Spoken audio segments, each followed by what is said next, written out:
Everyone, assalamu alaikum. Welcome to my another vlog. So আজকে আমরা চলে যাচ্ছি আয়না হোটেলে। আমরা সবাই গাড়িতে উঠে গেলাম এবং আমরা রওনাও দিয়ে গেলাম। আমরা পৌঁছে গেলাম আয়না হোটেলে।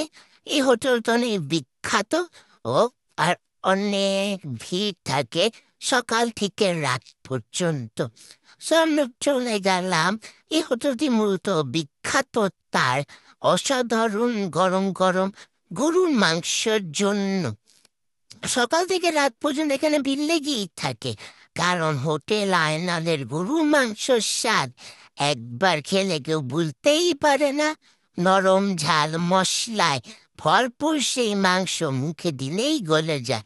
শুধু তাই নয়, খাওয়ার পরে যারা মিষ্টি ভালোবাসে তাদের জন্য ডাবের পুডিং ও পুডিং দইও পাওয়া যায়। এত মজা! গরুর তৃপ্তদায়ক গরুর মাংস আর ঠান্ডা পুডিং। সো বাই বাই গা।